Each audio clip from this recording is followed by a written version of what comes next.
Good afternoon, everyone. My name is Hussein Mahadi, and I'll be our backup moderator for today's session. I think our moderator is having network issues. She'll be joining us soon. Her name is Grace. Welcome to the third week of JIIPCC Mentorship and Internship Program on FinTech. Today's topic for FinTech is FinTech business model, profit model, and the FinTech sector spread. We'll also be having moderators here today. Our moderators for today are Ms. Miriam, Ms. Damilola, Ms. Nowazi, Mr. George, Mr. Christian, and Mr. Habib. Quickly, before I announce our mentor, I'll be making some announcements as we also wait for our mentors and mentees to join the call. So quickly, I'll be telling us what JIIPCC is all about and also telling us some announcements that are very important. So kindly hold on as I share my screen. JIIPCC Mentorship and Internship Program is a quarterly program for students and young professionals across Africa. Mentees are afforded the opportunity to access valuable advice, training, network, mentorship, internship, discussion forums, industry updates, and resource materials from experienced mentors. The program seeks to encourage continuous training, development, and evolution in Africa and around the world.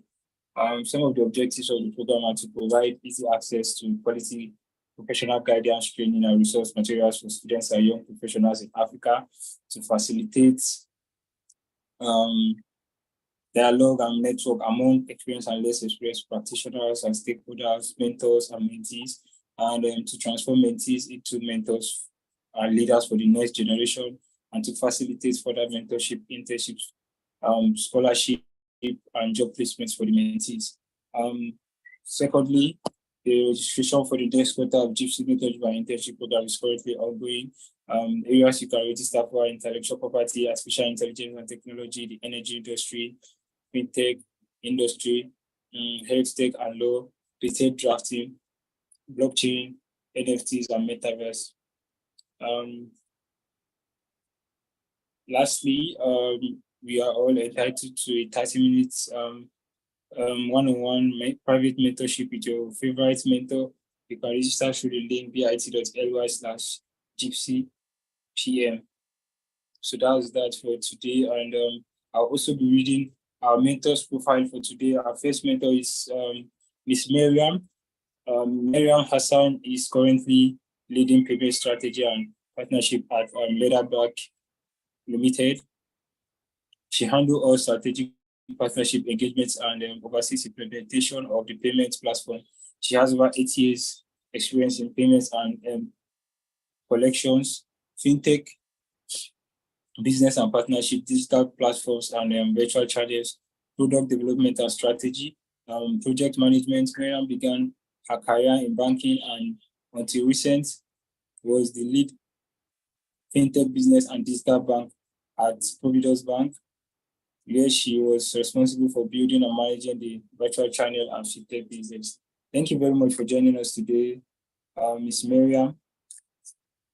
Secondly, our second mentor is Ms. Damilola Akinayajo. She holds a BSc degree in microbiology from the Osun State University. Over the last 8 years, she has generated experience, gained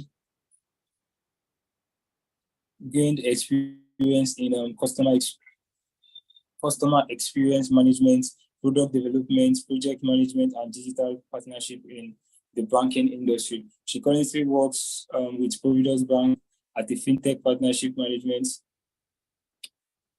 Manager as a FinTech Partnership Manager, where she enables partnership with FinTechs and microfinance banks, SMEs, and digital financial services and products. She's also an entrepreneur with 2 startups, an event management company, Zarif Event, and a spice production company, Spice by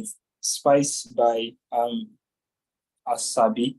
So for those of us that need spice at home, we can kindly reach out to our mentor to give us some spice from Spice by Asabi. Thirdly, our mentor for today is Nwazi Hopi. Nwazi Hopi is the Deputy Director of Financial Regulation and Supervision at Digital Frontier and listed among the 60 African women experts in FinTech 2022 by African Shaper. She is a former regulator, having worked for the Central Bank of Swatini within the Financial Stability Unit and moving on to establishing the FinTech unit as a project with the CBE, which she managed and oversaw the development and finalization of the CBE's first regulatory sandbox guideline. Nwazi is an experienced financial regulation, microprudential and macroprudential supervision specialist, and she is passionate about innovations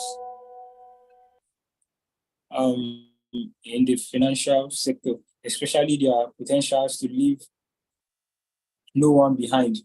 Our expertise also lies in the payment system, central bank digital currency, startup privacy and protection, inclusive green finance, and gender inclusive finance, where technological innovations have the opportunity to exponentially contribute to these in positive ways towards the SDGs. Our fourth mentor for today is Mr. George Onyewuchi, our profound mentor. We all know him. He has been here with us since week 1. George currently heads FinTech engagements for First Bank and its subsidiaries across Africa at its Digital Innovation Lab, setting up and driving the bank FinTech strategy. George is a link that connects technology, business, and the ecosystem partnership. He is at the intersection of products, partnership, and ecosystem building. He had led the tech solution products development for the SME banking business of a leading commercial bank and have taken numerous financial and non-financial products from idea to market and growth. He has led digital transformation in the client engagement processes and leading commercial banks, including one of the Nigerian banking industry first end-to-end account opening for corporate accounts and SMEs, digital lending. His team has won numerous awards in powering growth of SMEs. He also provides advisory for Crypto.Africa towards developing blockchain infrastructure and building the operating system for African businesses on the blockchain, and host knowledge session on blockchain application to various industries within the African context.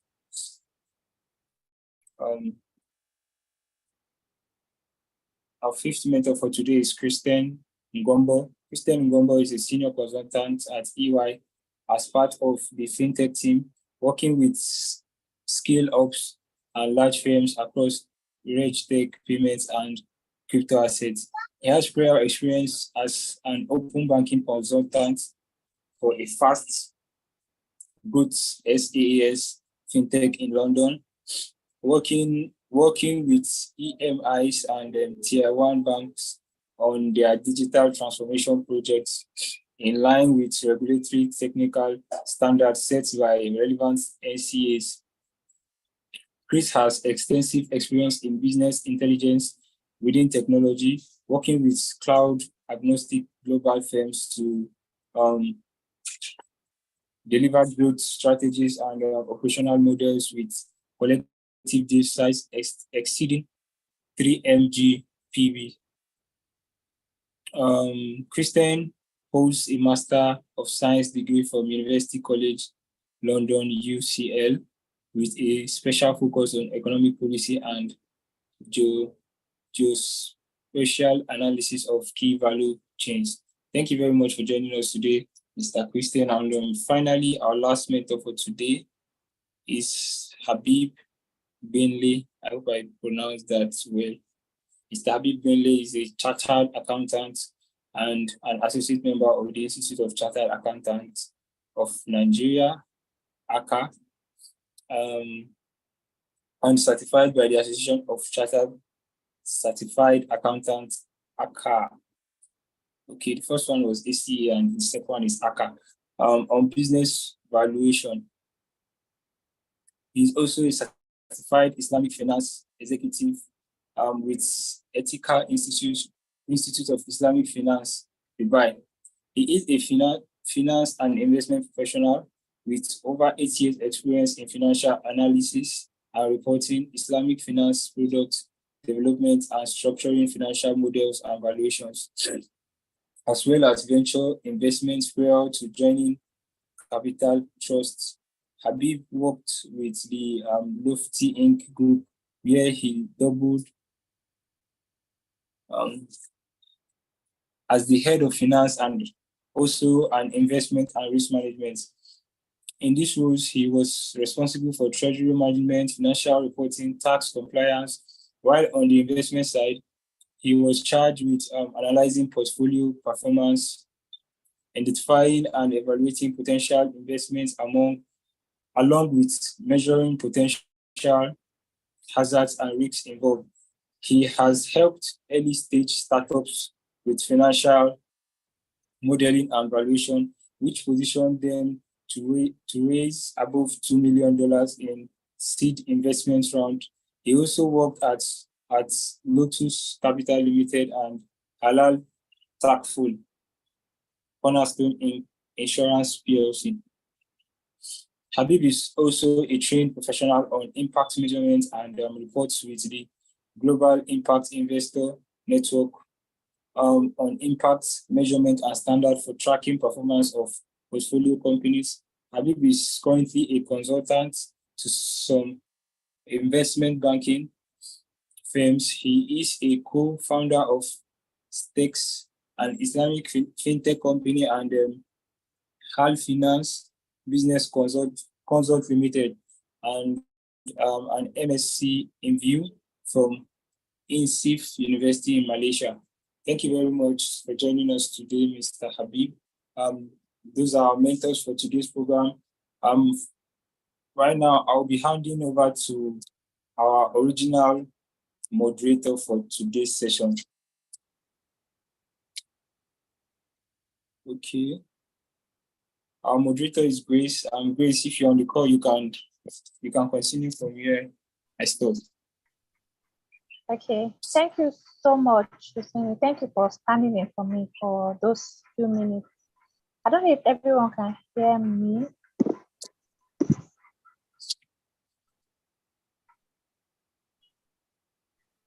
I can hear you. Okay.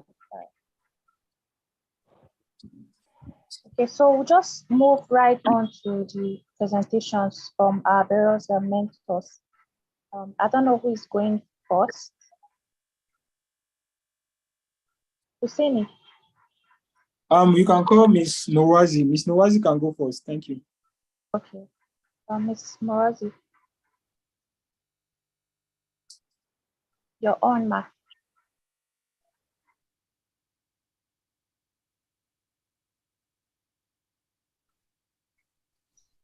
Hello, everyone, and thank you for having me today again. I'm really excited and I'm always happy to join these sessions. I'm not at my place, so a bit of a disclaimer. I'm at my sister's place and she has a cat, so you might see it walking around in my background sometimes. So let me start my presentation so I can share my screen and we go through it. Oh, okay. All right, let me pause that.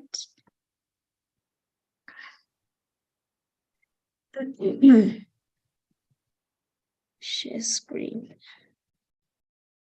Please let me know. I'm starting to share now. Please let me know once you can see my screen. Okay, I think we can see it now. Thank you so much. So my approach to the session on FinTech on the fintech sector, business models, profit models, fintech sector spreads. Actually, I think it's best that I present it first because I think from the variety of experience and depth of knowledge that we have from the other mentors, I think mine is a very introductory approach and starts from us discussing, and I'll try to move very quickly, us discussing the why of the fintech, which will help us fundamentally then be able to think about and start interrogating the how do we then make them more profitable as coming out of being a law student or in the legal field, and you want to be working with the fintechs towards facilitating their growth, their traction, their scale and sustainability. So I just started off taking the context of Nigeria in my presentation, looking at the sector scope and spread. And then we'll take a look at our business models. I'll take a look at the top ones, and then their revenue models in generals, and take a look at some case studies, and then I'll pass it over. So as we start off, oh, sorry, I want to move this thing. Or hide it rather, yeah. As we start off, the latest report by, I think I was looking at it from the World Bank with McKinsey,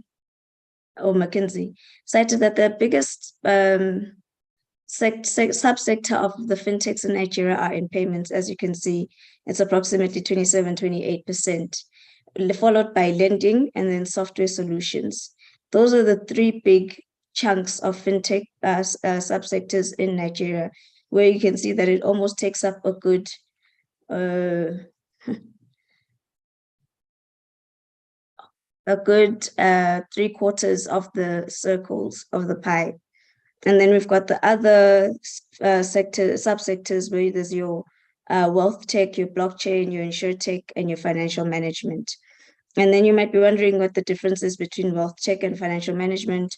Whereas wealth tech, there's advisory on how to, your investments, where you should put your money, and you pay for that advice because it's coming from a professional financial advisor. Whereas financial management is more like your budgeting apps. If 24/7 here in South Africa, where you get the open APIs are available to the apps and the platform provider, and then they go through and collect all your financial information and consolidate it to show you what your spending looks like, what your budget looks like, and so on. So from that, I then went further to see, okay, in general, what does the fintech services segmentation look like, or subsectors? What do they look like in general? And looking at the most prominent ones in Nigeria as well. We saw that fintech has 28%. So the percentages you're seeing now are more up to date. That was from a report in 2021. This is the percentages now from a report in 2022. Where payments is a clear leader in 28%, lending 25%, software solutions 15%, followed by wealth tech 11%.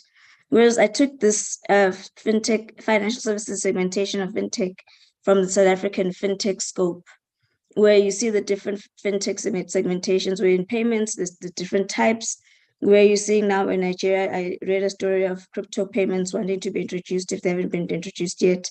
You see different types of lending, business types, savings and deposits, and so on, which are possibilities to consider for other startups that per se maybe you can help start up as in your capacity as a legal advisor, and they're coming to you with ideas. You can show them the different segmentations that are available, or even the larger segmentations in this that are more granular, and be the guide in that, but in that place as well. And then now to just take a look at a few, I put them QR codes to in-depth explanations or diagrammatic fields of the business model, to focus more rather on how they make money or revenue. So with your digital wallet providers, normally you don't find your fintech payments who are leading in providers offering only one service. That's another thing to note, is that with the business models, you find that it's an integration of different service provisions under one business. So you will see that in our case studies. You've got your digital wallets. You find that a provider will have digital wallets, lending, and will also have software solutions as well. And that's how they're capitalizing on maximizing their profit and obviously through maximizing their revenue. So in what ways can a digital wallet make revenue? So this is merchant fees on customer to business payments. Let's talk about if you're making e-commerce payments, or these are transaction fees on cash out transactions on the digital wallet. These are fees from sales of third-party financial services to their customers. So these are your bill payments, your airtime payments, your utility payments.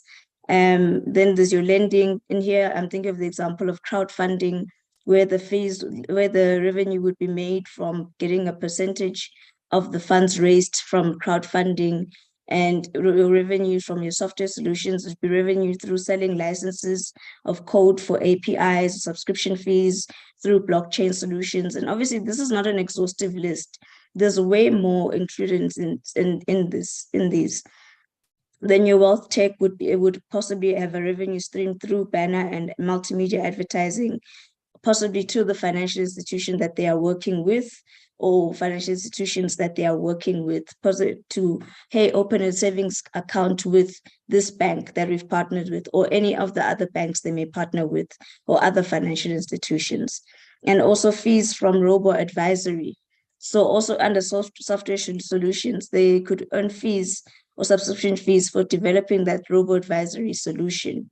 So you see, this is not an exhaustive revenue model or revenue options list, but it gives you an idea of how they make their money from this seemingly, how do they get money out of this when it's so cheap to use it, kind of fintech model, and how on earth is it possibly sustainable if it comes across so cheap to me? Is because the revenue model is, or the fees are normally obtained from the back end, the middle mile, where some fees are captured at the first and the last mile, but mostly the fees that they get that really build their profit are captured at the middle mile. So I'll just show the images here quickly, but I will share this PowerPoint with Mahadi Hussein to share with the team. So this is from a digital wallet model. And then this is from my crowdfunding example model, as I don't want to take too much time. So some top case studies. I took 3 different types because Flutterwave, as we know, is our biggest in Nigeria, it's in competition with Paystack. And in this year's top 10, Paystack is on top. Last year's top 10, Flutterwave was on top. So either or, because they virtually offer the same kind of services. They're big in payments. They also offer, they offer an online payment gateway, payments processing, virtual cards for online payments. They also offer licenses to be bought for APIs. As I just say, you can mix and match the different services to build up your revenue model, therefore building up your profit model. Then they have digital wallets and payment for different payment options as well. And they also, if I remember properly, also just offer digital payments as well under their digital wallets. And then you've got Paga, and they are different because they also do have the digital wallet capacity to send and receive money, but you can send and receive remittances from anywhere across the world with them. And you can request a payment, and you can make utility and bill payments, as well as airtime and data top up. And they've also got digital lending. So I try to choose different ones from the top 10 that I listed on the first slide. And then lastly, we've got Vogue Pay, which I chose because they're a software solutions provider. And lastly, because they develop a friendly payment gateway platforms. They offer cybersecurity solutions for their payment gateway platform solutions. And they developed their development of their international payment processing solution catapulted their growth, I think, 3-fold after they launched it. And that's what put them in the top 10. So this is where my PowerPoint ends with my brief introduction. And yes, I did not go over 10 minutes, which is perfect. That's the time given to me. So I'll say thank you and give the floor back to you, Hussein. Thank you so much. I hope I can get some feedback. I hope this also answered some of the questions that we got in advance in email, because I tried to put some of those in my mind as I was developing my slide deck. Thank you. Thank you so much, Ma. That was a short but very insightful session. I'm sure our mentees picked one or two from your presentation, and I'm looking forward to a very engaging time during the question and answer segment. So I'm sure we'll have more time to get to ask you some more questions. Thank you so much, ma'am. We'll move right on to our second mentor. I don't know if Miss Damilola is ready. We're ready to take her. Hi, good afternoon, Grace. Yeah, I'll take my presentation now. So I'm just going to use the questions. I didn't get to prepare any slide for this session, but there are some parts I think wasn't mentioned in the last presentation, so maybe I should just take part of that as my switch points. Just in a second, I'm trying to pull out the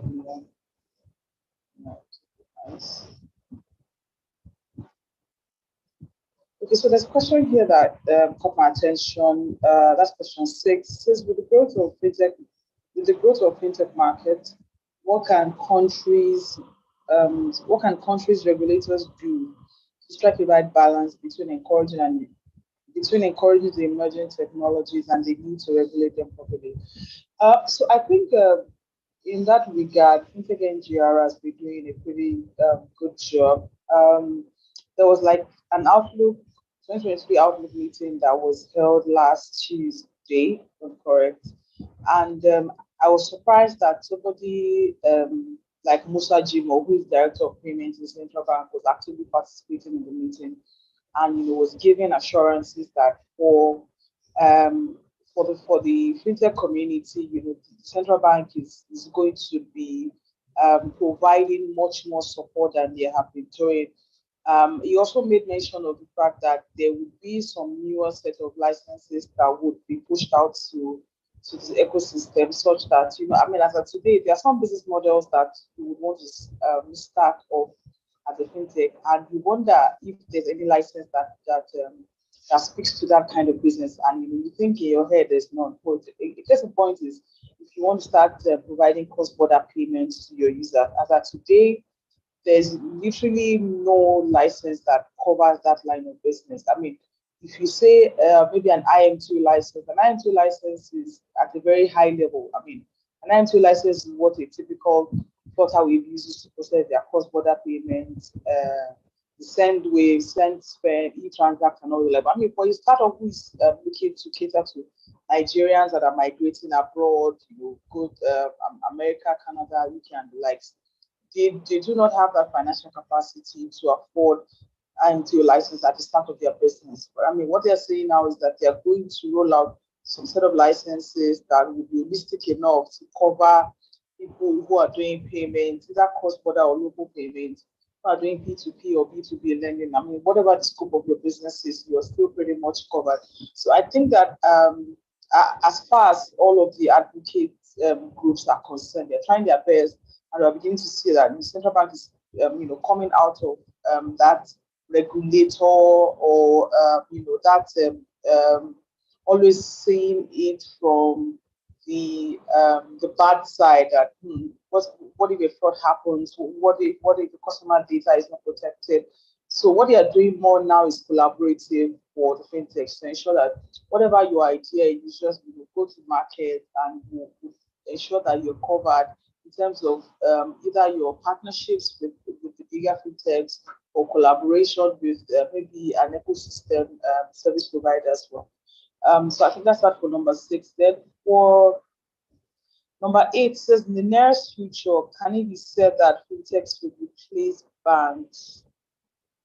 Well, the truth is, I mean, these questions will always come up, especially in gatherings like this. And the truth is, the fintechs cannot entirely replace the banks. And one of the reasons is that we have very large corporates that might not entirely serve might not be served by the fintech. So take for instance a Dangote group, for example, or a BUA group, for example. They also have financial services needs. I mean, not at the human resources perspective now, being their staff wanting to use payment products, or maybe that's it. But I mean, now at the corporate side, they will need bank guarantees, they will need LCs, they will need firms to process their import and export and all of that. So I'm not sure if even in advanced countries, I'm not sure if we have to take that and cater to that capacity of service to large corporates. So on the individual side, yes, we might literally push the banks away from providing to mass market or the mass affluent. But I mean, the large corporate needs to still be served, and the banks. I mean, here is where the banks come in, because of funding as well, and the risk appetite of the business. The banks have the capacity to go all the whole 9 yards in terms of credit risk, in terms of even to an extent reputational risk. Some things that even in the cadre of the commercial bank, there are some things that today the first bank can do, and maybe a progress bank cannot do because of the reputation that the bank has in the market. This bank can take as much risk as they can because they're a very bold bank. They have that financial capacity to go above and beyond for some set of transactions. So that's my answer to that. And in terms of let me just say this in terms of the business models that will be more profitable now. We've seen a lot of fintechs come up with payment products, either for their digital banks, for lending, for embedded finance, for insurtech, for wealth management, business inventory, and all the likes. And for me, one thing that has always stood out as the best, well, maybe not the best this time, but I mean, it's true for me, which is digital banks and lending. We find that today in Nigeria, there's a class of the consumer that is not properly catered to when it comes to lending. A micro business owner might not have that capacity to walk into a bank today, a commercial bank today, to say that they want to get credit facility from a bank. By the time they roll out all of the conditions for student to draw down, I mean, it's just going to turn the person off, and they are discouraged and just truly go back to their business. But we see today that the startups, the fintechs, are able to cater to this segment of the market to get lending, either social lending or just lending by what your credit score can give you. And a number of people have recorded success in this model of business. I know if you take in Nigeria today, I think Lydia, they pride themselves by saying that their NPL is as low as 95 to 99% because they have put measures in place to ensure that their NPLs are at the barest minimum. And this is because we have parameters like our bank verification number and our NIN today to validate the customer, to tell us which and what bank they have accounts in, and we can always chase the money whenever a customer is defaulting. So those are the two top best business models for me. I mean, of course, the other ones that are literally coming up these days is the insurtech. We find that there's a lot of collaboration with the insurtech space, even as far as the logistics. Many people are sending parcels abroad, even just within Nigeria, and they want to ensure that in the event of damage or loss or whatever, the goods to an extent is covered by insurance. And this also gives them the assurance that even if there's a case of refund to either the sender or the receiver, the insurance comes to play here, because I mean they will usually take up the cost for the replacement or providing a new item for the receiver. So insurtech and embedded finance for me. We see a lot of lifestyle applications, cross carpeting, and providing lifestyle products, for travel tickets, movies, and all of the likes. Shopping, I think we have Clasher in Lagos, Nigeria here, and maybe a few others. So embedded finance and insurtech is gradually coming into play. Typically in Nigeria today, we're not very open to insurance. You walk up to somebody today to say, I have this insurance product that I want you to buy. You find them saying things like, it's just being religious about the whole thing, and without discrediting anyone's religious belief or as the case may be. So you find a lot of people not wanting to accept that you need an insurance product either for health, for car, for life and the likes. So those are the two upcoming ones for me. And of course, we see that a lot of cross-border payments fintechs are springing up here and there because there's been a lot of mass migration for Nigerians to America, Canada, Europe, because of schooling, life advancement and all the like. So cross-border payments business model today is not something that is coming up here and there. However, I know that there are a lot of regulatory concerns around it in terms of exchange, in terms of availability of forex and all the likes. But I see that a lot of people have been able to crack it, and they're doing pretty well. So I think that's it for me. Thank you.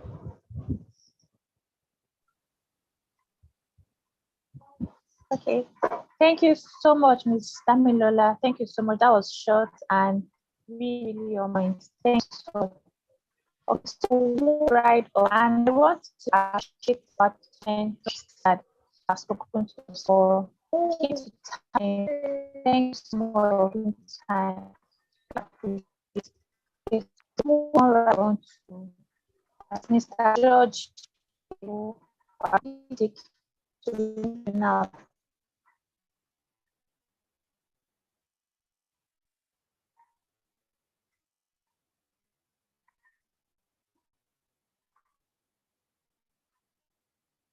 But if is not available, then I will respond to the red.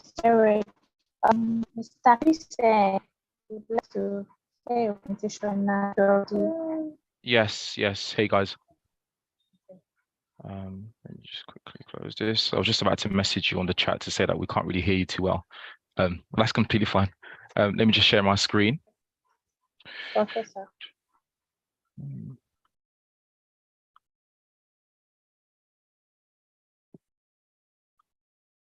Okay, awesome. Can everyone see my screen? Yes, we can. Perfect. Yes, Awesome. So I guess I'll start things off in terms of like my actual background and what I've actually been doing for the last couple of years or so, right? So currently I'm a senior consultant at EY within the FinTech team, which is primarily a new team.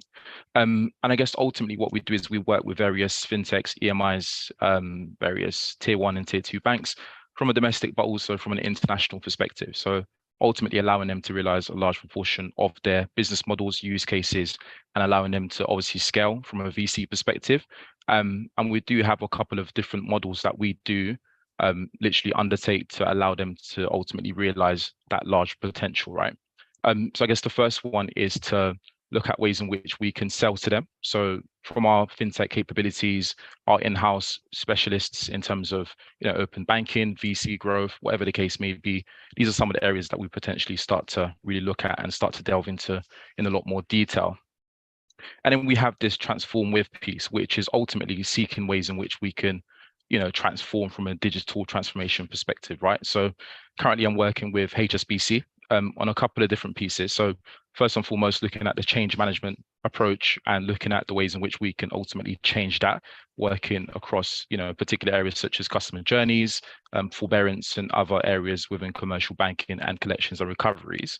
And I guess in tandem to that, I'm looking at ways in which we can begin to transition one part of the bank into a different, quite synonymous area of the bank as well, which is quite interesting. And I guess my background primarily within open banking, I know a couple of you guys have ultimately touched upon this as of now. And I guess looking at ways in which open banking has essentially launched. So with this particular kind of presentation here, I'm going to be delving more so into open banking and that first question that you guys had actually sent over to us via email. So without further ado, I'll get straight into it. So open banking is when we are looking at fintechs and fintech business models and what it takes to be able to grow as a fintech, it's important to kind of understand what a fintech is, primarily speaking, right? Now, a fintech is a company that is either an account information service provider or a payment initiation service provider, right? Now, a lot of the mentors will obviously definitely know what the difference is, but for the benefit of the mentees on the call, an AISP is, for example, Experian, which will ultimately allow you to be able to witness and see a large component of your accounts. And a PISP is a company that allows you to actually facilitate payments. So the likes of Revolut or Starling Bank, or whatever the case may be, right, in different regional capacities. Now, some of the challenges for open banking lies within kind of banks, but also with fintechs as well. Now, I'm going to focus primarily on fintechs. First and foremost, there's a couple of challenges in regards to data and API standards. I'm not entirely sure the name, but I know one of you guys touched upon kind of like the API monetization economy and how we can begin to really scale that kind of component of it. But one of the key challenges that we're currently seeing within the fintech space, and it's like a continuous area that is being discussed across the whole kind of industry, is this component of data and API standards. So in open banking, you have data standards, security standards, but also governance standards and API standards. Now, what's really challenging is that we've got different API standard bodies that are able to really facilitate this element of connectivity to banks via fintechs, right? Now, in the UK, we've got the Open Banking Implementation Entity. In France, we have STET API. And in Germany, we have the Berlin Group. And in America, we have FData, which ultimately, standardize a large proportion of these APIs. Now, the issue is we need one platform or one ubiquitous kind of organization that's able to have one API standard as opposed to differential API standards across different regions, right? Because, a lot of the people within the industry, they kind of liken it to the travel industry. Within the travel industry, you have API standards that are, let's say, ubiquitous and able to be transferred across different, let's say, regions and companies alike. And that's just something that I guess the open banking standards can potentially learn from as well. I'll touch upon these couple of other areas quite briefly. So you've got areas such as customer security, customer growth. But I guess opportunity-wise, we've got open finance. Now, this transition from open banking. So open banking is primarily banking, payments, facilitating the connectivity from fintechs into banking organizations. Now, open finance is going to, let's say, open these doors, right? It's not just going to focus on banking. It's going to focus on, other subsectors within the wider finance community and ecosystem.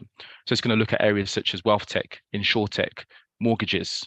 But then again, that extends the capabilities of these fintechs, and it gives them the opportunity to be able to provide a lot more added, value-added services, to be able to kind of streamline a large proportion of their propositions and value propositions, and work with various third-party vendors in that regard. And then obviously you've got the API channel development. So within open banking, these API channels are public, which will allow fintechs to be able to grow, right? They can iterate this and provide other value-added services such as personal finance management, online accounting, fraud detection, whatever the case may be. It's just, the sky's the limit, right?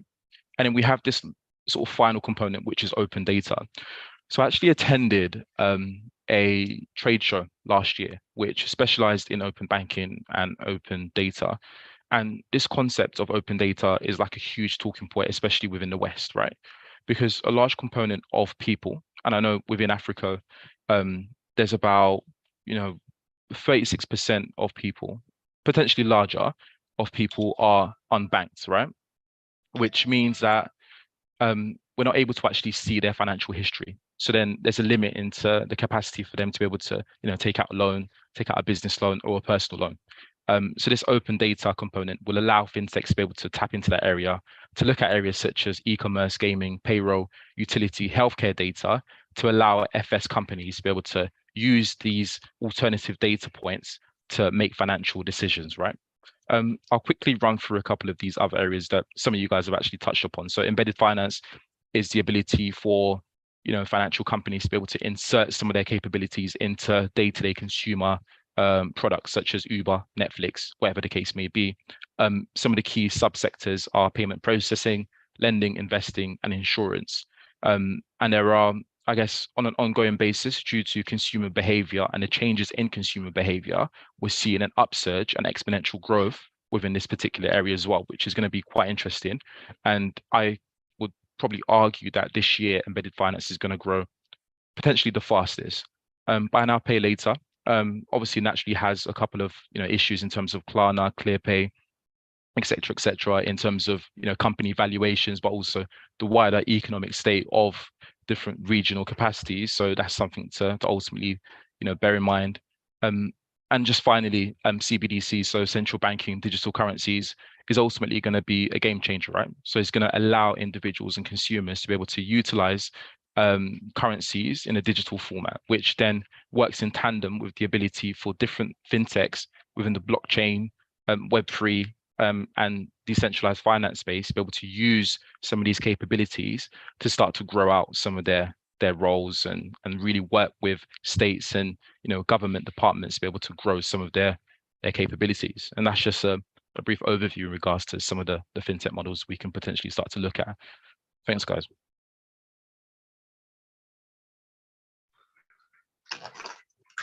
Thank you so much, Mr. Christian, for that section. I'm so sorry, I'll be unable to turn on my video for now. I meant to taking down notes and gaining one to from this section. So we'll move right on to, I don't know if Mr. George is available to take his session right now. If he's not available at the moment, we can move on to Ms. Marianne Hassan.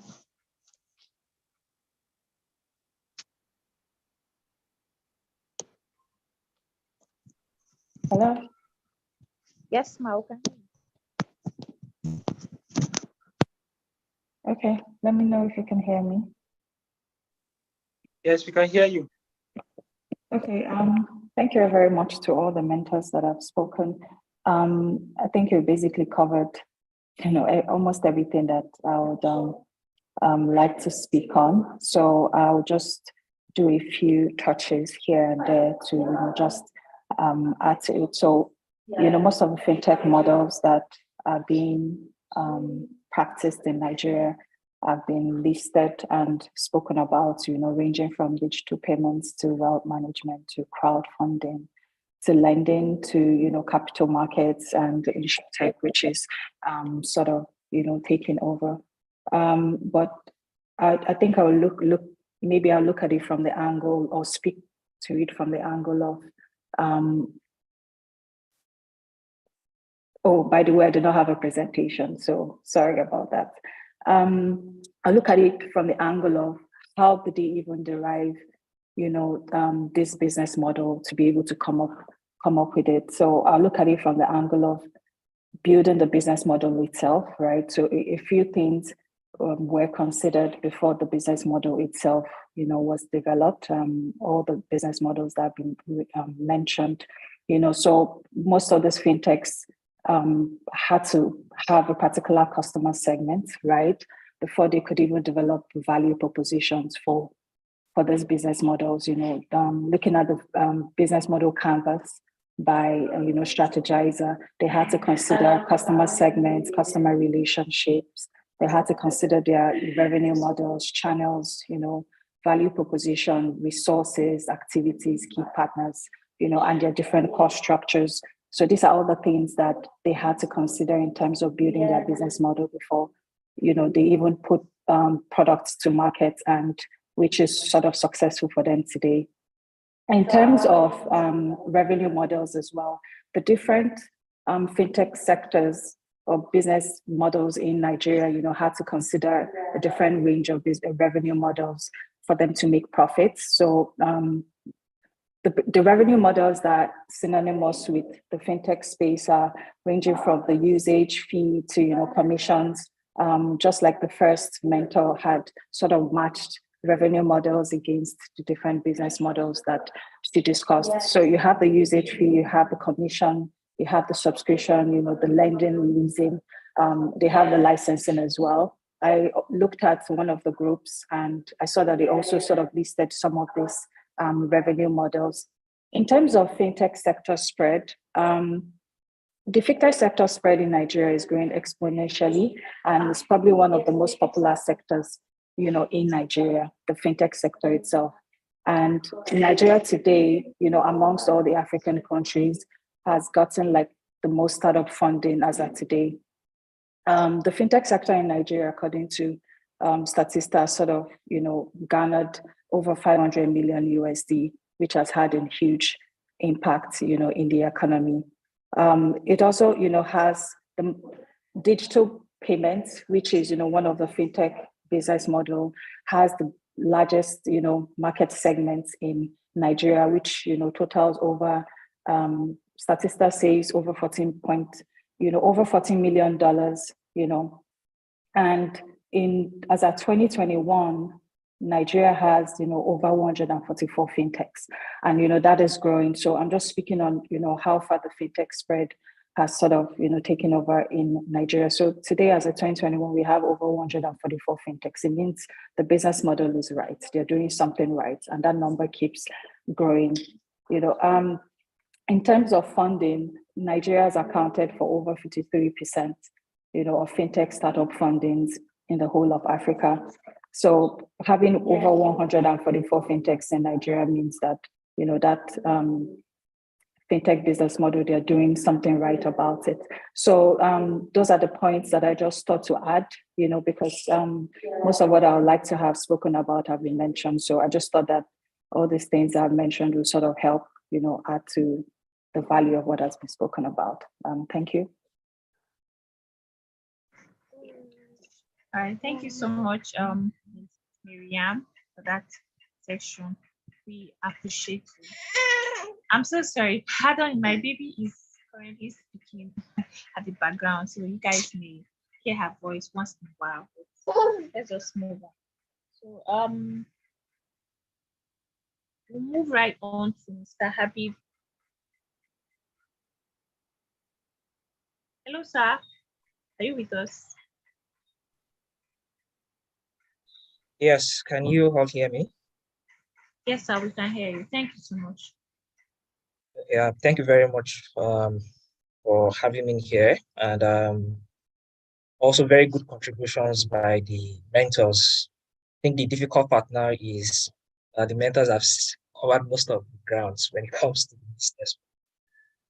However, I think my approach will be to kind of emphasize on the importance of business models and maybe link that to some real life fintech, both in Nigeria and outside Nigeria, and see how the kind of business models they've adopted has helped them define their success, right? So I think it's very important for us to, and by the way, sorry, I don't also have a slide, so I'll just be speaking of my experience working with fintech startup and also as the fintech founder. So it's very important for us to know that business model, it's very, very is a core aspect of the success of a startup, right? And in this case, fintech. And the business model has to be linked to consumers' pain point, you get, because in the end, if you start up a fintech company and whatever means or ways you want to make money from is not tied to the pain point of customers, then your fintech is dead on arrival.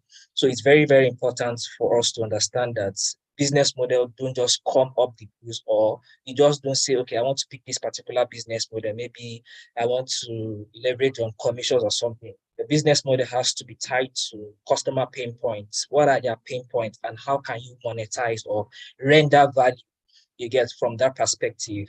Then another thing I would like to mention when it comes to business model is I often observe that when it comes to fintech these days, like fintech is now synonymous to being free. And I think it's a very misleading, should I say, it's misleading because in minds of consumer now, when they see any new fintech, it's like they almost want the fintech services to be free. And I think this has also affected fintechs on the other parts, in the sense that it now seems that the only way we can get into the market and scale is by providing free services. And I'm averse to that kind of thinking and approach. Rather, I think fintech should focus on value, because there's a lot of value that fintechs can offer. And these values can now be wrapped around business model where they can make a whole lot of money. And the truth here is that, for instance, let me pick new banking or digital banking. Of course, I think digital banking is more popular in Europe, particularly the UK, and these free transfers and all these things started and became a trend across board. And the truth is, we are now seeing in the markets today that even investors are taking business model, or should I say revenue model, of startups very, very important. And it's no longer free for anyone. So it's very important for us to take into consideration from day one our business model and how to make money. Having said that, I would like to go to link this to one of the questions that was asked as to what are the most popular, or should I say viable, business model for fintechs in Nigeria. I would want to still maintain the digital banking space because I'm more conversant with that space. We have the marketplace model, where some digital banks are now trying to, go into, because, compared to conventional or traditional banks where they can make billions of naira from lending, I think fintechs are a bit restricted in the sense that the amount of checks per unit or per person they can issue is a bit limited. So there's a revenue problem from the start. So hence, the fintech companies need to innovate, that is, look for new ways to make money. And one way some fintechs have adopted is the marketplace, where they connect to different or a plethora of service provider, whereby, for instance, they're offering normal banking services and they are now connecting through APIs to third party, like insurance. So you could have a fintech product, or you could have a banking product, and the banking product is linked to insurance, mortgage, and so on and so forth. I must say that this hasn't actually taken up fully in Nigeria, but it's quite common in other climes, like in the UK. For instance, Sterling Bank uses quite well the marketplace model, which has also helped the company get to profitability. And I think another bank that I find quite amazing is Monzo in the UK. I could remember, I think 2 years ago, I think the report by the auditors of Monzo was that they are struggling to stay afloat and they could be gradually moving towards bankruptcy. But since COVID struck, the company has revamped its revenue model by not just relying on interchange fees, where these companies or this fintech gets money for every card usage, to now coming up with a subscription-based model. And I think the subscription-based model has also helped them. So I think in 2020, Monzo had a revenue of about $88 million. And I think a few weeks ago, they reported about $440 million. So this is the power of picking the right business model for your startup. So Monzo is a classical example of a company that's been meticulous and very careful about how they can monetize or come up with business or revenue models that can help them scale. Number one, help them successful and help them become profitable. And another thing I want to mention in all these things, business model, revenue model, I think the overarching point is that whatever fintechs will be delivering, whatever value they'll be delivering, it has to override around being faster, being safe, and maybe in some cases being cheaper, right? And these are the ways, to a very large extent, fintechs can differentiate themselves from their competition, maybe traditional companies or traditional banks in this case. So lastly, I would just want to also talk about the issue of regulation when it comes to how the regulatory environment is in Nigeria. I would say particularly the CBN is really trying, and of recent, we came up with a regulatory sandbox where they allow, where they've opened up the environment for fintechs with innovative ideas to come together to start testing their ideas. And of course, the CBN has said they will be very flexible and lenient in terms of what these fintechs can do. And I think this is a step in the right direction, instead of the usual way of clamping down on fintechs because they don't understand their business model. I think the regulatory sandbox is a very good idea, and a whole lot of countries have adopted this approach. So I think more now we are seeing the regulatory bodies working closely with the fintech, unlike before, where it's just always clamping down on them. And I think the SEC, the Securities and Exchange Commission, is also doing the same thing in that light. So I think I would want to leave it here. Thank you very much. All right. Thank you very much, Mr. Happy, for that section. We thank you so much. We appreciate you, sir. Okay, so it seems Mr. George isn't available yet, so we'll just move right on to the next thing on our agenda, which is the picture time. So Hussein, yeah, I think.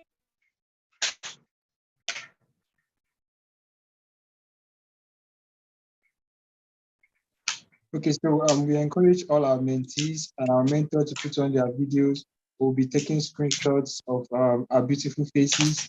We should all smile while our videos are on for the social media posts. Thank you very much as you do so. Quickly, I'll be taking screenshots within, say, 30 seconds or so. I've taken some screenshots, so I'm taking. Thank you to everybody that's putting up your videos. I can see it's weekend and we are all looking energetic. I guess the week is not that stressful. Me, I'm very tired. Okay, thank you very much. You can continue. Okay, are we done? Yes, yes. Oh, wow, that was fast. All right. Okay, so we'll move on to the presentation from the mentees. I don't know if group 1 is ready. You guys have 7 minutes to do your presentation, so your group leader can just unmute and speak.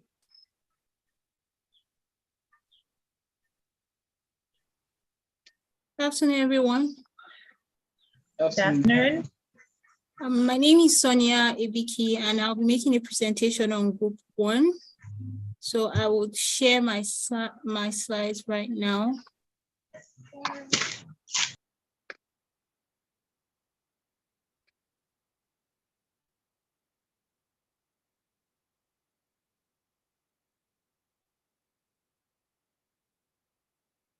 Please, can we all see my slides? Yes, yes, we can. Okay. So for Group 1, we're given the topic FinTech business models.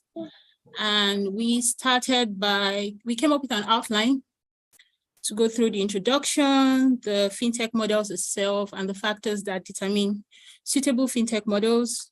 We gave examples of FinTech business models in Nigeria, the benefits of these models, and the challenges of the FinTech models. As we all know, FinTech is an innovation that has bridged, or it's bridging the gap between individuals, that's the consumers, and finance or financial services in different forms such as payment, loans, investment, etc. But we also know that the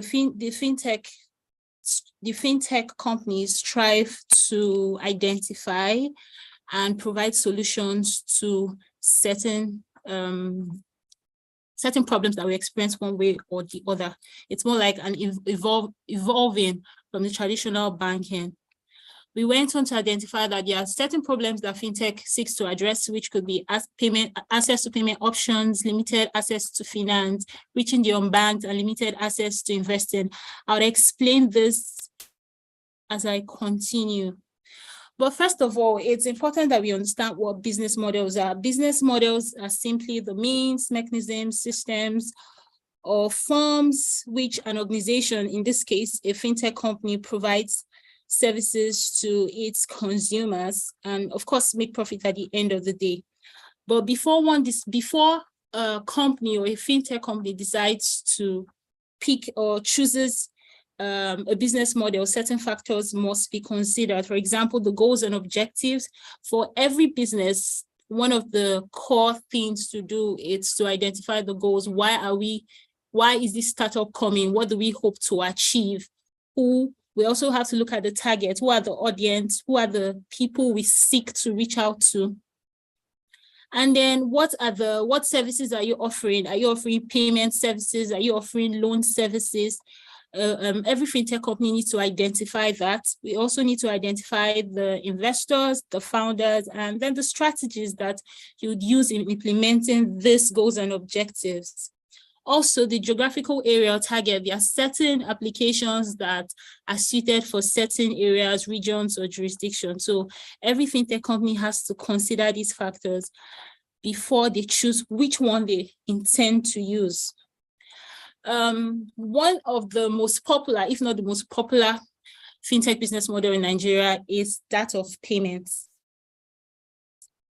It's that of payments. This that of payment where you have individuals paying for services through the use of cards and different forms. So I'll be taking the different business models one after the other, and I'll start with digital banking. Digital banking is very popular in Nigeria, and it's just like the traditional banking, but the difference is that it's basically a digital structure, and most of them do not have physical, or maybe they do have one physical office, but they give or they provide services to the public just as every other bank. The only difference is that its structure is totally digital. For example, one of the popular ones we have in Nigeria, we made mention on the slides, we could see VFD, Alat, Kuda Bank. Kuda Bank is very popular in Nigeria, and I'm sure a number of us here do have an account with Kuda Bank. A lot of people opt for Kuda Bank because the interest rates are usually higher for savings, and then you have certain free, I think 25, I'm not certain now, but a number of free transfers for the month. So because of this initiative we have practiced over time, people tend to want to use Kuda Bank. There's another form of business model is payment gateways. Here, fintech companies make use of this business model where they embrace all forms of digital payments or mechanisms. For example, when we shop from websites and then we have to pay for goods or products through our cards. And some of the examples on the slide are Paystack, Jitsi, InterSwitch. At one point or the other, we all buy things from AliExpress, ASOS, and some of the popular websites where we shop from. So we make use of Paystack or InterSwitch or probably QuickTeller to pay for these services. The third model we considered is the digital wallet.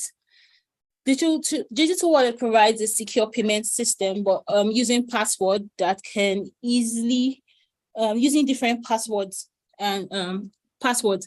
For example, one very popular one right now is JIIPCC or Cheaper, the Cheaper app in Nigeria. I think with the new CBN policies for dollar cards and naira cards, we experienced late last year, I think, we couldn't pay for things online with our naira cards. I think it was reduced to 10,000 naira. And then later this year, it was totally stopped. So a lot of people had to go back to digital wallets to make payments for their services. So it was more like, this helps us. So if you do not have a dollar account, this helps you. This is an app or a means of payment for items. That's through the digital wallets. We have wealth management tech. Well, wealth management tech, it's a lot changed to a great number of Nigerians over the years because let's say the existing players that were built over this time was not for everyone. Permits me to use the word for the bourgeois or the bourgeoisie. However, with wealth management tech, a lot of Nigerians are now aware that, okay, there's something like wealth management, and this helps to cut across to the mass, not just a certain or the elite or a certain group of people. It allows individuals to invest as little or as much as in companies. And then the popular ones we have in Nigeria, we have that we use a lot in Nigeria, the bamboo, the piggy vest, the bamboo, etc. And then the InsurTech, this is still very upcoming, is yet to gain ground in Nigeria. Just insurance is as important as every other aspect of life, and fintechs companies have also explored into the insurance space. It makes technologies, it makes use of the already existing insurance mechanisms, but then with the use of technology to help its efficiency and effectiveness. Unlike ordinarily before this time, when you want to do insurance, you have to go to certain insurance companies, they have to market certain portfolios to you for you to decide if you want to do that or not. But with InsurTech, it's easier. It's just with your phone, you can gain access to information and choose certain portfolios you want. And then there's that of crowdfunding. Now, crowdfunding empowers a network of people to control their new products and that. But for crowdfunding, it involves 3 sets of persons, if I may use the word. The person that's like the projector, for one is the projector or the entrepreneur. You have the contributors, and then you have the intermediary, like the company that helps, that allows or connects the fractions together. For example, there's I think AdSplit was recently launched, where you have to for example, a musician is trying to raise a song or to sell an art, and he doesn't have the funds, and then it's being put up on AdSplit for people to see this project, to buy into it. Then, okay, we missed one on the slide, but that of lending. Lending, it's one of the most used fintech business models in Nigeria. After the COVID, there was a lot of economic meltdown financially, and a lot of Nigerians needed money. That's where the digital lending apps came about, and people downloaded them and got some money. Although that one still has its own issues, but it's one of the ones through, like the L Credit, the OHS, amongst others, are very popular in Nigeria. Then there's the health tech. This health tech also became very active during the COVID, where people were stuck at home and then had issues but could not go out there to see doctors and all that. So it got to a time where people went on some of this app, like Find a Med. It was very popular during the COVID time. People got there, they had to pay for certain medications to be sent across to them. They even went as far as having consultations with medical doctors. Then we have the capital market business model. This is like a promising area in the market fintech trade that allows investors and traders to connect with each other, discuss, share ideas, sell commodities. More like it's low. Fintech lowers barriers and costs for individuals and SME, makes it easier. There's free flow amongst all parties present.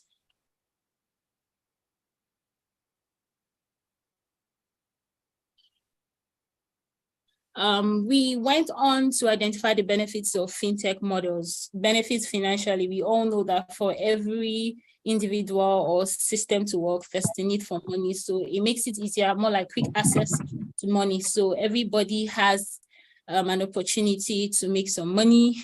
We have quick technical assistance and easy to read access, unlike traditional banking, where you have, for every issue you have to go to the bank, queue up for a long period of time to have customer care attend to you. But with fintech, it makes it easier. Most times there's a lot of information on the apps where you can just go through. Sometimes there's usually a chat box, and you have people talking to you and rendering the services immediately. Loyal customer base and retention, democratization of the economy, automation helps save costs, or a very given instance when you're doing things on your own at home with your phone, you don't need to make movements. It's very highly convenient. It's these days a lot, sometimes you really don't want to go out, but you can sit at the convenience of your home and purchase items, take loans, buy, invest, and do as you please. We also identify some of the challenges faced by fintech models. Data security, this is one very important one that we experience in Nigeria. Ordinarily, when you download these apps and then you actually accept your terms and conditions, most of your information are being sent to the company. However, we have noticed instances where it's being abused, for example, through the lending ones, where you have a lot of these funny lending apps sending, by the time you download those apps, they have access to your contacts. So they send funny messages to your contacts telling them you have defrauded the company or you're on the run, they need to get you to pay their loans. So a lot of your information is out there, and that's where the regulatory bodies are expected to come in. Then we have compliance with government regulations. Now, ordinarily, or in as much as we have a few laws or a number of laws in Nigeria that provide for fintech one way or the other, we're yet to have an all-encompassing regulation solely for the purpose of fintech. I mean law, let me use the word law, although we have some CBN policies that are encouraging it, but that is one of the challenges. So we need to have an all-encompassing law for fintech companies in Nigeria. We have privacy concerns. Ordinarily, you as an individual, you have a right to your privacy. And when you get on these apps, some certain informations are out there. We have lack of technical expertise.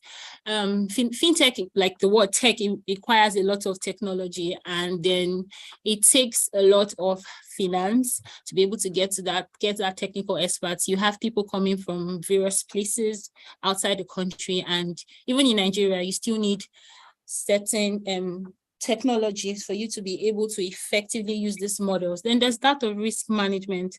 Risk management. When you use applications, there's the fear of hackers, there's the fear of people breaking into these applications, and there's the fear of funds being taken away. So that's one of the challenges. So it means that for every app, there should be a high level of protection or guidance against intruders. And in conclusion, we did identify the fact that fintech, it's not trying to take over traditional financial services. Like one of our mentors has said, she doesn't think that fintech will get to a point where it takes over it stops traditional banks. However, we appreciate and encourage the use of fintech because we believe that fintech, it's bridging the gap and also adding to free use of financial services in Nigeria. Thank you. All right. Thank you so much, Sonia, for that presentation. Even though you didn't adhere to our timing, but it was okay. It was necessary that we listen to you. So thank you so much for presenting on behalf of Group 1. So the presenter for Group 2, please kindly unmute and go ahead. Please, you have 7 minutes each, but I can give you an additional 3 minutes. So you have 10 minutes. Please try to stick to time. Thank you so much. So who is presenting? All right. I'm having issues with sharing my screen, so Rita will be helping me to share her screen. Okay.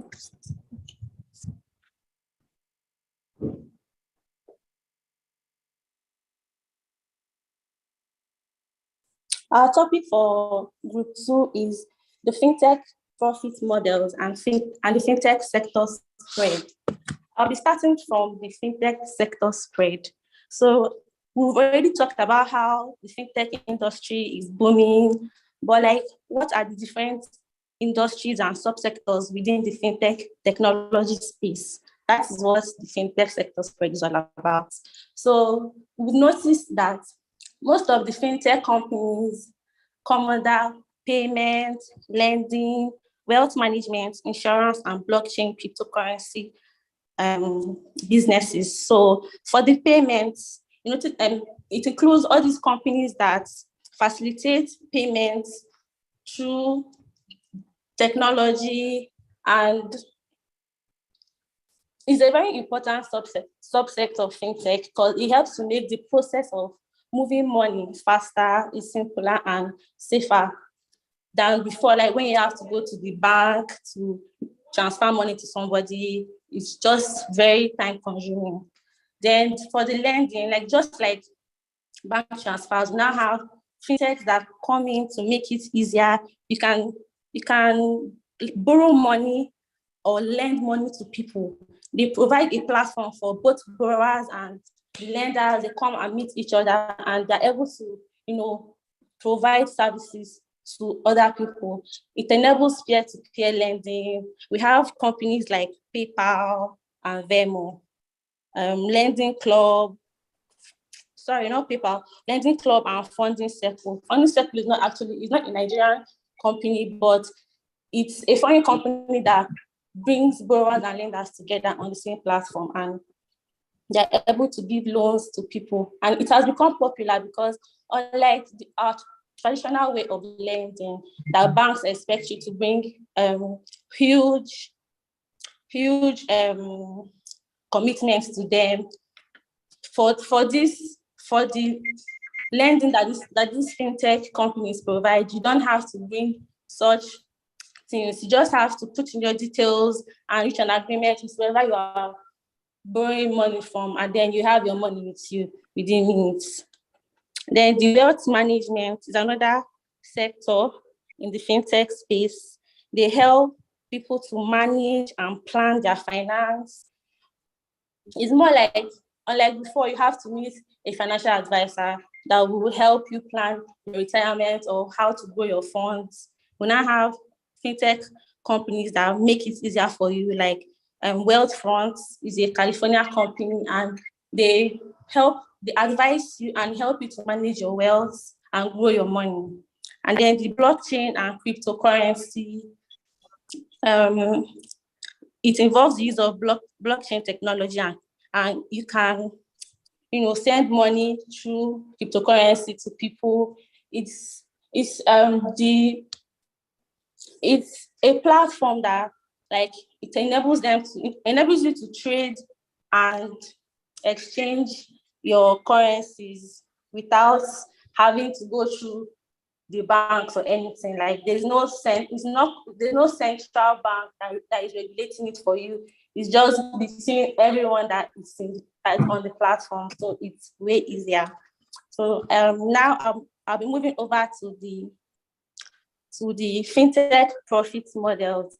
Now, the aim of any business is to make profits, and we've seen that the FinTech industry has been booming of late, and this is because it's quite profitable. So how do these FinTech companies raise money, make profits? That is what we'll be discussing now. So there are different ways in which FinTech companies raise revenues, and it includes commission-based models, subscription-based model, advertising, crowdfunding, neo-banking, loans, and robo-advisors.